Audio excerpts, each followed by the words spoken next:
Sobre os tumores cerebrais, celebrado ontem, né, dia 8 de junho, chama a atenção para o reconhecimento dos sintomas e a compreensão dos fatores de risco e a promoção do diagnóstico precoce. Os tumores cerebrais representam aí cerca de 4% dos casos de câncer no Brasil, de acordo com o Instituto Nacional de Câncer, tá, gente? Para falar mais sobre isso, eu recebo hoje aqui o nosso neurocirurgião, Dr. André Batista. Ele vai tirar todas as nossas dúvidas aqui no nosso programa, viu? Doutor André, tudo bem? Seja bem-vindo. Tudo bom? Obrigado. Maravilhoso. Eita, doutor André, top, viu, gente? Olha, vamos embora, porque eu quero saber o seguinte, doutor André. Quais são os principais tipos de tumores cerebrais, né? E como é que eles se diferenciam entre si, se eles são benignos ou malignos? Perfeito. Em relação aos tipos, a gente tem vários e eles variam de acordo com a faixa etária, né? Então, nas crianças, a gente tem uma predominância de tumores que a gente chama de primários, ou seja, surgiram ali no próprio cérebro, enquanto em adultos, principalmente após os 40 anos, predominam as metástases. Então, os tumores primários, eles surgem dentro do próprio cérebro. Os tumores que são metastáticos, eles vêm originados de outros tumores, de outras regiões do corpo e vão para o cérebro. Certo. Esses tumores metastáticos, eles são malignos. Existem outros também, por exemplo, os gliomas de alto grau, né, que são conhecidos. E os tumores benignos são aqueles que têm um crescimento mais lento. Entre os adultos, o que é mais comum é o meningioma, certo? Mas existem também outros gliomas que são benignos. Os malignos, eles costumam ter crescimento mais rápido, são mais agressivos, costumam dar sintomas mais precocemente, enquanto os benignos se arrastam um pouco mais. Devagarzinho. Me diga uma coisa, quais são os sinais que a população elas deve ficar mais atentos? Perfeito. Os sinais e sintomas dos tumores cerebrais, eles dependem da localização do tumor. De maneira geral, a gente sabe que a dor de cabeça e as crises convulsivas são sintomas importantes. A dor de cabeça não é uma dor de cabeça comum, né, leve, que passa com o dipirona e vai embora, mas uma dor de cabeça que costuma ser persistente, ela se instala e vai progredindo com uma piora progressiva ao longo dos dias, né? As crises convulsivas e, claro, dependendo da localização, os pacientes podem ter sintomas como perda de força em um lado do corpo, alterações de sensibilidade como dormência ou formigamento, alterações visuais, ou, por exemplo, em caso de tumores que acometem a hipófise, que é uma glândula responsável por produzir hormônios, pode ter alteração na produção desses hormônios também. Maravilha. Doutor, me diga uma coisa, existem fatores de riscos, assim, conhecidos, né, mas para o desenvolvimento desses tumores ou não? A maioria dos tumores surge sem uma explicação muito clara. A gente tem um fator de risco que é conhecido, que é a exposição à radiação ionizante. Então, quando, por exemplo, o paciente faz alguma radioterapia, né, algum procedimento que tem exposição a essa radiação, existe um risco aumentado de desenvolver esses tumores. Mas, fora isso, não existe um fator de risco, outros fatores de risco muito bem conhecidos.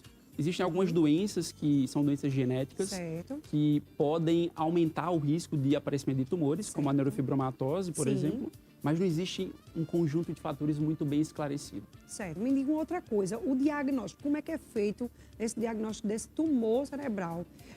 A gente tem que fazer que tipo de exames? Quais são os exames necessários e os que são mais utilizados? Perfeito. Primeiro de tudo, sintoma.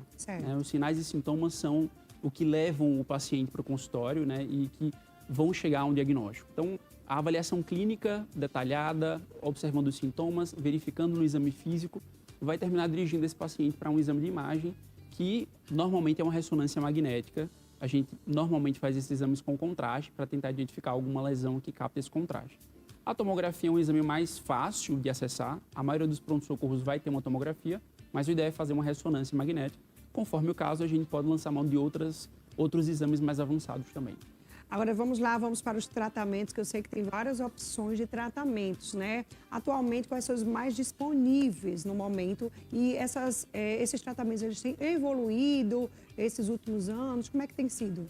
Perfeito. Todos os tratamentos que a gente conhece estão disponíveis, de maneira geral, tanto no SUS quanto no privado. Existem algumas limitações mais no SUS em relação ao privado para tratamentos mais avançados. De maneira geral, nós tratamos tumores cerebrais, com observação, em alguns casos a gente só observa, não precisa de cirurgia, nem de radioterapia, nem de quimioterapia. É o caso de tumores benignos pequenos, que a gente consegue ficar acompanhando, fazendo exames de imagem seriados. ou a gente pode tratar de maneira intervencionista. E aí pode ser uma cirurgia, essa cirurgia pode ser uma biópsia, por exemplo, para saber o tipo de tumor, que eventualmente vai responder a uma radioterapia, sem precisar de uma cirurgia maior, ou as cirurgias para ressecar. Existem tumores que são passíveis de cura quando a gente resseca completamente esses tumores, certo? Além disso, quimioterapia, a radioterapia ou radiocirurgia também associada. Existem outros tratamentos que são dirigidos... Como é que é radiocirurgia? Radiocirurgia é um tipo de cirurgia em que eu não preciso abrir a cabeça do paciente e eu vou jogar um feixe de raios para aquela região específica do tumor. É diferente da radioterapia? É diferente da radioterapia. Eu consigo ser mais preciso com a radiocirurgia. Então, eu faço um estudo dirigido para aquela região de interesse.